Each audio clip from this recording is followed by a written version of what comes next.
ప్రతి ఏటా సెప్టెంబర్ 17న తెలంగాణ ప్రజాపాలన దినోత్సవం నిర్వహించాలని ప్రభుత్వం ఉత్తర్వులు జారీ చేసింది. అన్ని జిల్లాల్లోని ప్రభుత్వ కార్యాలయాలు, పట్టణ గ్రామీణ స్థానిక సంస్థలో జాతీయ జెండా ఎగురవేయాలని పేర్కొంది. ఇవాళ హైదరాబాద్లో సీఎం రేవంత్ జాతీయ పతాకాన్ని ఆవిష్కరించనున్నారు. ఢిల్లీ సీఎం అరవింద్ కేజ్రీవాల్ ఇవాళ సాయంత్రం 4:30 తన పదవికి రాజీనామా చేయనున్నారు. లెఫ్టినెంట్ గవర్నర్ వీకే సక్సేనాను కలిసి రాజీనామా పత్రాన్ని అందిస్తారు. దీంతో తదుపరి సీఎం ఎవరనే ఉత్కంఠ రాజకీయ వర్గాల్లో నెలకొంది. సచివాలయం ఎదుట రాజీవ్ గాంధీ విగ్రహాన్ని ఏర్పాటు చేయడంపై బీఆర్ఎస్ మండిపడుతుంది. ఇవాళ రాష్ట్ర వ్యాప్తంగా ఆందోళనలు చేయనుంది. వర్కింగ్ ప్రెసిడెంట్ కేటీఆర్ పిలుపు మేరకు పార్టీ శ్రేణులు అన్ని నియోజకవర్గాలలో తెలంగాణ తల్లి విగ్రహాలకు పాలాభిషేకం చేయనున్నాయి.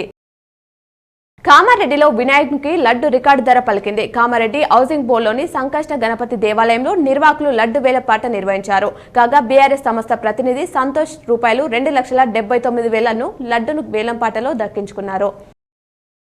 హైదరాబాద్లోని ఖైరతాబాద్ సప్తముఖ మహాగణపతి శోభయాత్ర ప్రారంభమైంది. గంగమ్మ ఒడికి చేరేందుకు గణనాథుడు బయలుదేరాడు. మధ్యాహ్నం హుసేన్ సాగర్లో లంబోదరుడిని నిమజ్జనం చేయనున్నారు.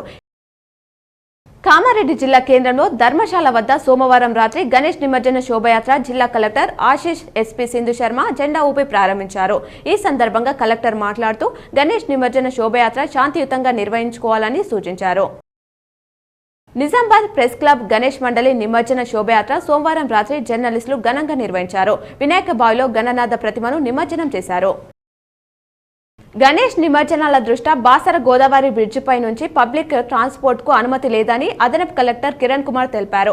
బాసర వైపు వెళ్లే వాహనాలు నవ్విపేట్ శివాజీ చౌక్ నుండి కలియాపూర్, దండిగుట్ట, రెంజల్, కమాన్ ఎక్స్ రోడ్, కందకుర్తి బ్రిడ్జి మీదుగా ధర్మాబాద్ గుండా బిద్రెల్లి నుంచి బాసరకు వెళ్లాలని, బాసర నుంచి వచ్చే వాహనాలు ధర్మాబాద్ మీదుగా రెంజల్ నుంచి నిజామాబాద్ వెళ్లాలని సూచించారు.